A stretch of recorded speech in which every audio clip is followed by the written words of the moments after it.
Olá, turma! Sejam bem-vindos à unidade 3 da disciplina Estágio Supervisionado na Educação de Jovens e Adultos. Na unidade 3, intitulada Intervenção na EJA, o plano de aula, com a carga horária de 24 horas destinada ao seu desenvolvimento, nós iremos realmente atingir a prática do estágio, aquele momento tão esperado de ir para a sala de aula. Bom, se continuarmos nesse modelo de ensino remoto, o termo ir para a sala de aula, na verdade, passa a ter outro significado, né? Que nós vamos acompanhar as aulas remotas. Mas caso já tenha acabado esse momento de ensino remoto e vocês estejam acompanhando os alunos dentro da sala de aula presencial, nós poderemos desenvolver da mesma forma. Então, tanto o presencial quanto o remoto poderá ser desenvolvido aqui nesse momento. O que vai determinar se será remoto ou presencial? O que irá determinar é se a nossa instituição já voltou ou não para o modelo remoto.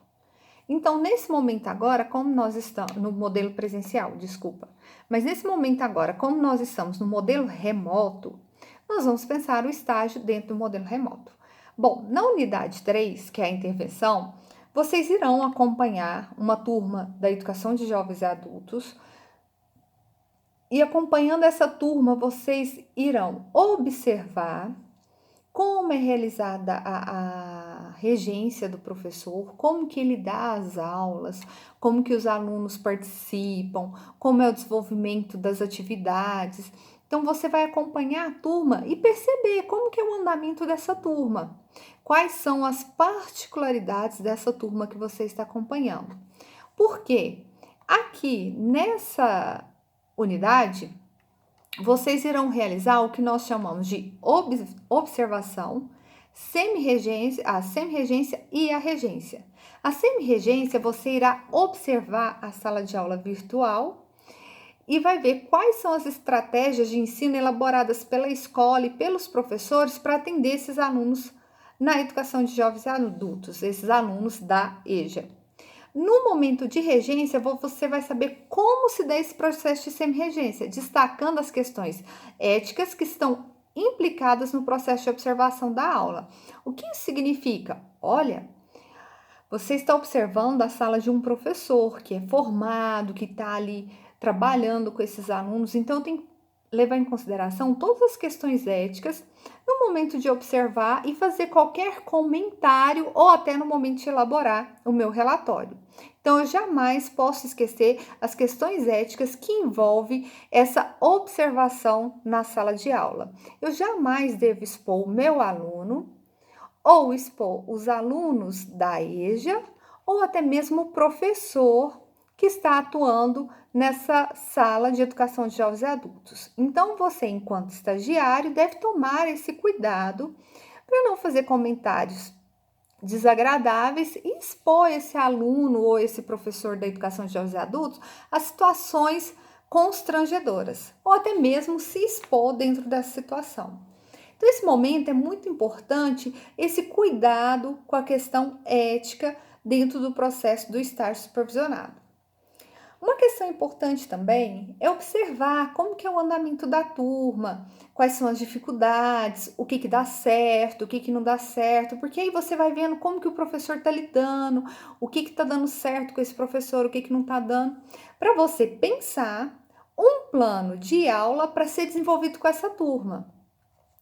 Então, o que eu vou fazer? Eu vou elaborar um plano de aula a partir do que eu observei durante esse período que eu estou na sala de aula. Então, eu vou fazer um plano de aula de alguma temática dentro dessa turma. Então, se eu estou acompanhando uma turma da educação de jovens e adultos referente ao 2º ano do ensino fundamental, eu vou desenvolver um plano de aula para uma turma do 2º ano fundamental, do 2º ano das séries iniciais na EJA. Então, eu vou pensar desta forma o meu plano de aula. Eu vou pensar o meu plano de aula para esses alunos. E aí, para realizar esse plano, antes de começar ele, você vai primeiro fazer um diagnóstico dessa turma que você acompanha. Quantos alunos tem na turma, como que é a distribuição de alunos com relação à idade, ao gênero, quantos moram naquele bairro que está localizada a escola, quantos moram distante daquela escola. Existe alguma atividade extraclasse para esses alunos? Se existe, quais são? Por que existe? E com relação à participação desses alunos no ensino remoto, mudou alguma coisa? Eles continuaram a participar ou não? Isso são questões que você deve observar para pensar o plano de aula. Pensar quanto tempo aquele professor que você está acompanhando na sala de EJA, ele já atua ali na EJA, qual a formação inicial dele, se ele tem algum curso, alguma formação específica para atuar na EJA. Então, eu tenho que pensar sobre essas questões que estão disponíveis lá no ambiente virtual de aprendizagem e que eu comentei aqui com vocês. A partir delas, você vai elaborar um plano de aula. E dentro do ambiente virtual de aprendizagem, na unidade 3, tem disponível um modelo de plano de aula. O que eu preciso pôr nesse plano de aula? Qual que é a turma que será desenvolvido esse plano de aula? Que é a turma que vocês estão acompanhando no estágio. Qual o conteúdo que eu vou trabalhar? Quais os objetivos dessa aula? Então, tem lá no plano objetivos. Que os objetivos? Eu tenho um objetivo geral da minha aula e tenho alguns objetivos específicos. Então, é um objetivo geral e alguns objetivos específicos, que pode ser 2, 3 ou mais. Mas o que você tem que ficar atento? Que a sua aula que você está planejando, ela deve alcançar esses objetivos estabelecidos. Então, quanto mais objetivo eu estabeleço, mais tempo eu vou gastar para alcançar todos esses objetivos. Então, eu tenho que pensar nisso na hora de elaborar o meu plano de aula.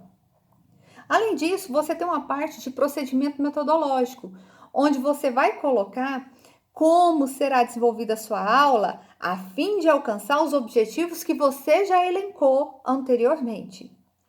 Depois, nesses procedimentos metodológicos, você vai descrever passo a passo como será a sua aula. Como você pensou a aula? Então, se você vai começar lá no início, desejando boas-vindas aos alunos, lendo um texto com eles, então tudo isso tem que estar descrito aqui no procedimentos metodológicos, ou também chamado de metodologia de desenvolvimento da aula. Depois de descrever passo a passo como será a sua aula, você vai colocar os procedimentos avaliativos. Como que será a avaliação dessa aula? Entenda que a avaliação não necessariamente precisa ser uma prova ou algo documentado. Ela pode ser uma avaliação diagnóstica, pode ser uma avaliação formativa, uma avaliação somativa. Então, depende de qual concepção de avaliação você vai considerar. O mais importante é saber como que você vai observar naquela turma se ela alcançou os objetivos que você estabeleceu. Então, a sua avaliação ela tem que ser para compreender se esses objetivos elencados lá no início do plano de aula foram alcançados ao final da aula. Posteriormente, você vai discorrer sobre quais os materiais necessários para desenvolver essa aula. Se eu vou usar um livro do Machado de Assis, se eu vou usar um jornal, se eu vou usar uma tesoura. Então, você vai descrever se eu vou usar só o quadro, se eu vou usar um data show. Tudo isso você vai descrever ali nos materiais necessários para desenvolver essa aula. E depois eu tenho um aspecto que são as referências, onde você vai colocar as referências que serviram de base para você pensar aquela aula. Então, eu elaborei aquela aula a partir de um referencial teórico. Além disso, eu posso estar utilizando, por exemplo, um poema ou um livro do Machado de Assis ou um jornal. Então, isso eu vou colocar lá na referência, o material que eu estou utilizando. No plano de aula, você pode ter também anexos. Não é comum, mas você pode ter caso você queira anexar o texto, por exemplo, que você vai utilizar. Você retirou um texto da internet, ou tem uma cópia do texto, ou você vai utilizar um material de matemática, ou vai utilizar um mapa, e você quiser colocar lá como anexo para ficar mais claro como será desenvolvido o seu plano de aula, você pode sim colocar lá como anexo no seu plano de aula. Então, esse módulo vai ser o módulo onde você vai fazer a regência e a semi-regência. Então, você vai observar essa turma e depois elaborar um plano de aula para ser desenvolvido com essa turma. Eu quero que todos observem com muito carinho como acontece essa aula, o papel do professor, o papel do aluno durante o desenvolvimento das aulas, para pensar o seu plano de aula. E a partir do momento que pensar o plano de aula, lembrar de todas essas questões, como que os objetivos vão nortear os procedimentos metodológicos e a avaliação do seu plano de aula. Quero desejar a todos um bom trabalho e um bom estágio. Aguardo vocês na unidade 3. Até logo!